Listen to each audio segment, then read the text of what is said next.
நேயர்கள் அனைவருக்கும் கேஎஃப்எம் மீடியாவின் அன்பு வணக்கங்கள். இந்த எபிசோடில் நம்ம ஷார்ட்டாக ஒரு மூவி ரிவ்யூ பார்க்க போகிறோம். ரெட்ரோ மூவிஸ், அதாவது ஒரு சில பழைய படங்கள் எந்த அளவுக்கு சக்ஸஸாக ஓடிச்சு அப்படிங்கிறத பற்றி நம்ம பேச போகிறோம். அப்படி பார்த்திங்கன்னா 1991 வெளிவந்த பரதம் திரைப்படம் ஒரு மலையாள ஃபிலிம். லோகிததாஸ் அண்டு மோகன்லால், பிரணவ் மாட்ஸ் அவங்களுடைய டீமோட வெளிவந்த திரைப்படம். இந்த படம் பார்த்திங்கன்னா இந்த படத்தில் பார்த்திங்கன்னா 3 நேஷ்னல் அவார்டு இந்த படம் வின் பண்ணிச்சு. Best actor, best playback singer, best music director அப்படிங்கிற 3 அவார்டு வின் பண்ணிச்சு. கேரளா ஸ்டேட் ஃபிலிம் அவார்டு இந்த படம் வின் பண்ணிச்சு. படத்துடைய கதை ரொம்ப சுவாரஸ்யமான கதை தான். ஒரு ஃபேமிலியில் நடக்கக்கூடிய ஒரு ட்ராமா. அதாவது அண்ணன் ஒரு மியூசிக்கில் சிறந்தவர், நல்லா பாடக்கூடியவர். அவருக்காக நிறைய கச்சேரி புக் ஆகுது.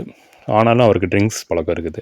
ஸோ அதுக்காக தம்பியும் தன்னுடைய கச்சேரிக்கு கூட்டிகிட்டு போகிறாரு. அண்ணனா நெடுமுடி வேணும், தம்பி இப்போ மோகன்லால் அவங்க வீட்டில் ஊர்வஷி, கபீர் பொன்னம்மா, லக்ஷ்மி அவங்கெல்லாம் அந்த கேரக்டர் பண்ணியிருப்பாங்க, ஃபேமிலி ரோல்ஸ் எல்லாம்.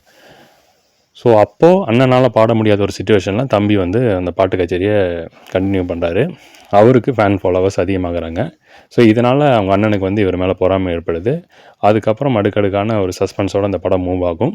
ஸோ அப்படி ஒரு நல்ல ஒரு கதை தான் இந்த படம் சொல்லிச்சு.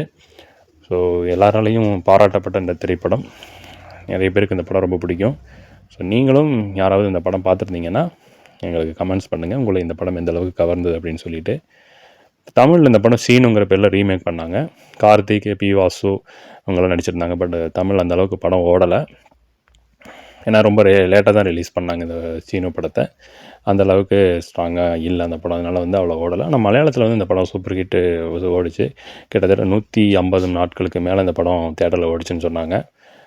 ஸோ நீங்களும் யாராவது இந்த படத்தை பார்த்து உங்களை கவர்ந்துருந்ததுன்னா இந்த படத்தை பற்றின கமெண்ட்ஸ் நீங்கள் எங்களுக்கு பதிவு பண்ணுங்கள். மீண்டும் அடுத்த வாரம் மற்றும் ஒரு ரெட்ரோ மூவிஸ் பற்றின விமர்சனத்தோடு உங்களை சந்திக்கிறேன். நன்றி, வணக்கம்.